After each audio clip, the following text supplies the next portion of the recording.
thank you so much for a wonderful lecture.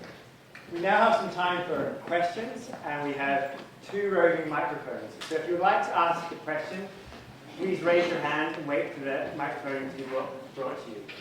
I might also ask that you keep your questions short and to the point. Any questions?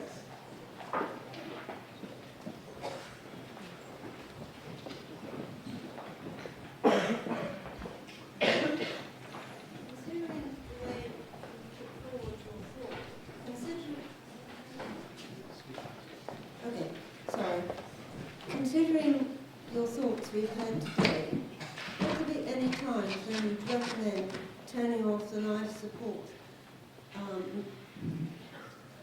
engineering in a baby who is very damaged? I'd like to hear your views.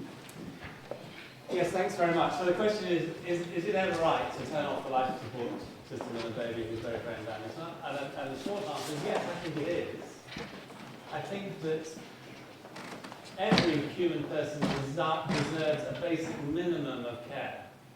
And the basic minimum that every human being deserves, including the most profoundly damaged baby, is first of all food and fluids, secondly pain relief and symptom control, and thirdly tender loving care, TLC, which for a baby is really covered.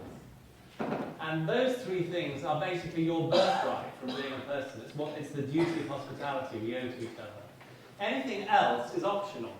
Antibiotics, life support, mechanical ventilation. These things are optional. These are medical treatments which are designed to bring good, but can actually bring great harm. And so the great challenge for doctors in this field, including the kind of decisions I've had to wrestle with over the years, is to try to make sure that we're using technology for good to bring benefit. But if it comes to the point where the technology is actually torturing a child that has no possibility of bringing benefit, then we have to have the courage to switch off the life support machinery and allow nature to take its course. And many times in my career, I've been called in as a consultant on call to come and see and make a sort of a clinical decision. And I see this baby being tortured and being kept alive in a hopeless case. And I say, stop, for God's sake, we must stop. We must switch off the machinery. So there is a time to say that we must stop. And the same applies in adult intensive care as well. And in fact, one of the problems of modern medicine is I'm afraid that doctors have often lost the wisdom and the courage to know when to say enough is enough.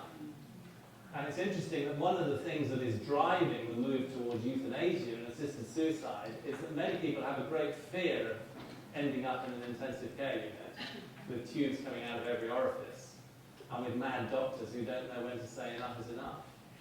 And therefore they think euthanasia is the safest solution to prevent that happening. I personally think a much better thing is to educate medical and healthcare practitioners to understand what moral medicine is all about, and to understand that, I have to say, sometimes the problem comes from relatives who also almost insist that every possible treatment is given, when in fact the benefit to the individual is much less. This is somewhat going off on a tangent, but I strongly encourage you, particularly those of you who know you may be facing a terminal illness, to actually discuss these kind of things with your nearest and dearest, and even write down what's sometimes called a statement of values about what you would like to happen if you were seriously ill, and if you were, would you like to be admitted to an intensive care unit? Would you like to be kept alive? Would you like to have every possible kind of intervention? Or would you actually, at what point would you want to say enough is enough? These are difficult conversations to have, but they're important. It is possible legally to nominate somebody else, a loved one, or even an independent person, to act as a legal proxy who would have the responsibility to take these decisions. But this is a conversation we all need to have. As medical technology advances, we need to decide for ourselves when is enough is enough. The microphone.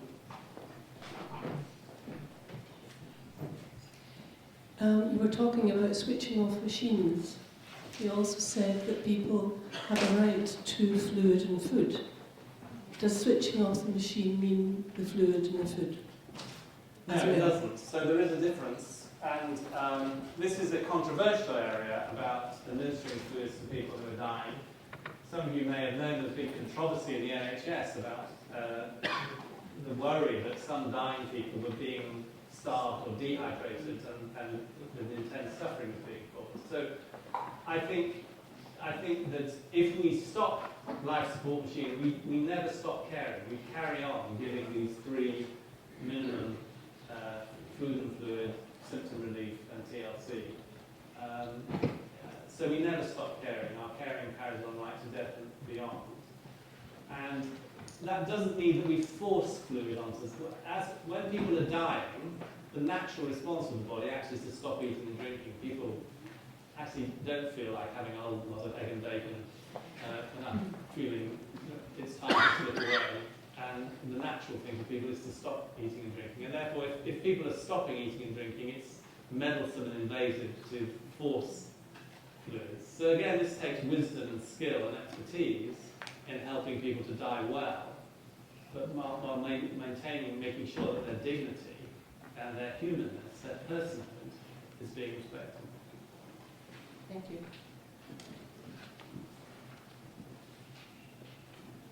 Thank you, Professor Wyatt. In light of your conclusion and your story about baby Christopher, can abortion ever be justified? And how do you apply your convictions when you do counsel parents over this issue?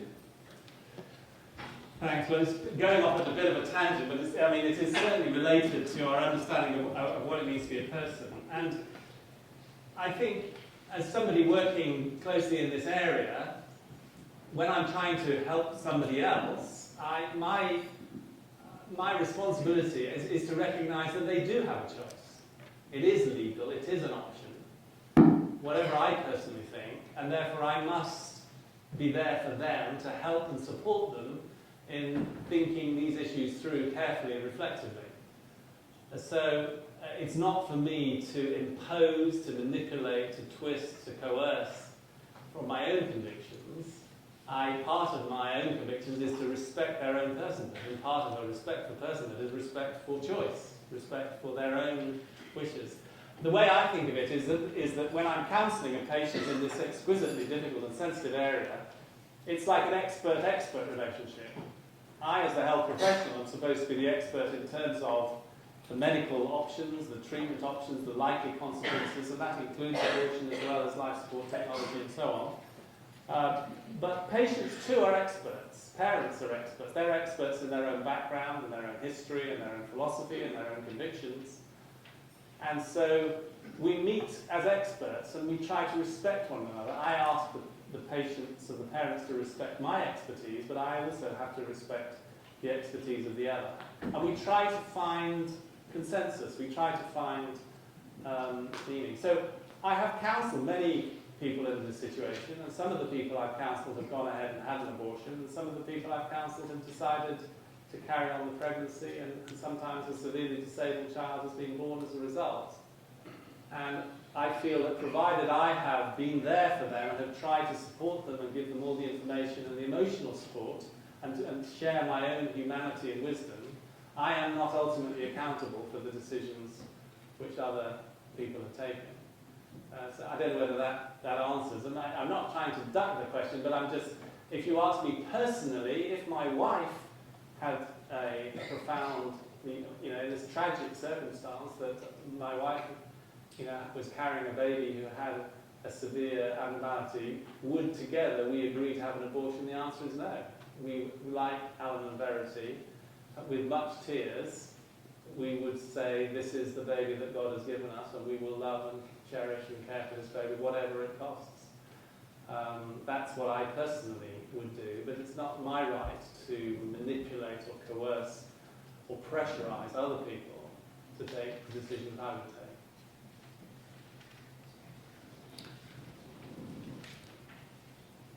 As a scientist who believes, Jesus said he only asked questions and told stories. 3 months ago, I had the privilege of having an emergency, very severe abdominal operation from which I could have died. In the 2 days following that operation, my body was completely out of it. My mind was completely out of it. Indeed, I was arguing with a nurse who came along and told me he was going to take my brain out, whereas in fact he meant he was going to take my drain out. My mind wasn't there. But I wanted just to tell this audience that during those 2 days following that operation, when I was just in darkness, aware of nothing, not aware of my body, not having any thoughts, the one thing I was aware of were the hands of God, the love of my Father. I was resting in his arms for 2 whole days. And I could almost say that I'd go through that again, with that experience of God's presence. And the question I want to ask is, you've talked a lot about the body and the mind, but what about the spirit? Well, thank you. And I think there are many people who would echo those kind of experiences. That sometimes in those extreme experiences, there is an awareness of God's presence that is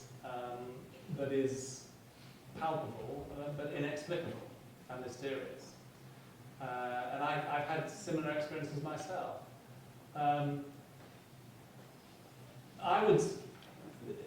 This matching up biblical terminology, spirit, soul, body, flesh, with modern scientific terminology is not straightforward, and there isn't a simple one-to-one correspondence between biblical anthropology and a modern scientific anthropology. This is one of the challenges, is how to try to see how these two interrelate.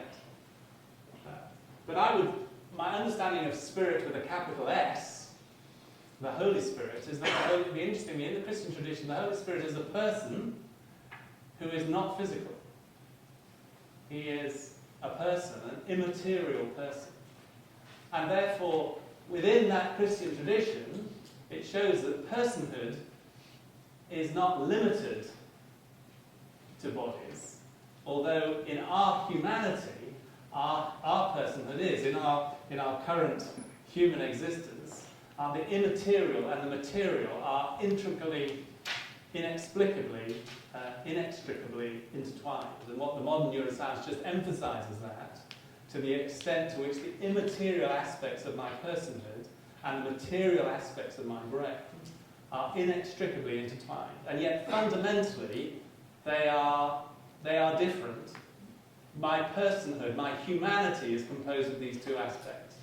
And in biblical terms, I think that's spirit and body.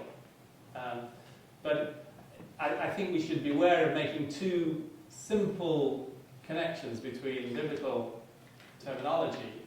But I think it is possible to see that in that, therefore, theologically, the theological understanding of personhood, and actually the whole category of personhood is basically a theological category. It comes from the understanding of the Trinity, that within the Holy Trinity are 3 persons in one being. It's that Trinitarian understanding which then, because we are made in God's image, we are derivative persons, we are sub-persons, we are persons that reflect the ultimate personhood of the persons of the Trinity.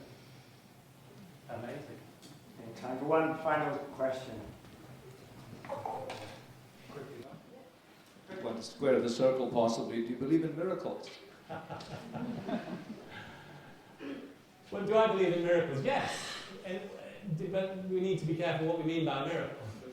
And again, it's do I believe that things happen that are not explicable within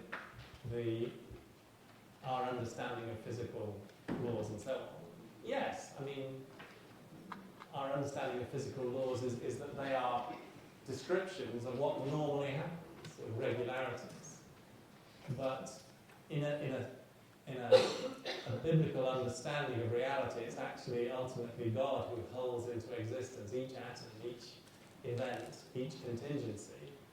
The fact that God chooses most of the time to behave in a regular way means that these are the so-called laws, but it doesn't mean that it's not possible within this understanding of the immanence of God's presence that actually he may choose to act in a different way. And of course, I do believe in the ultimate miracle of a man 2,000 years ago who reflected in a supreme way the reality of God and who rose from the dead. And that Christian hope that there is more to existence than simply this existence, that it's possible that our personhood can be expressed in new bodies. Interestingly, the Christian hope is not of some eternal soul, some disembodied state. The Christian hope, right from the time of primitive Christianity 2,000 years ago, has been a resurrection of a new expression, a physical expression of our personhood in the new heaven and the new earth. And there is a deep mystery, but there also is a destination and a purpose, which in my sense gives an ultimate horizon over which all our struggles, and particularly my struggles and those of us in healthcare, our struggles to understand the mysteries of suffering and loss and debility and deterioration and dementia and so on, they're all seen against the horizon of a new life, a new heaven and a new earth. Well, thank you very much.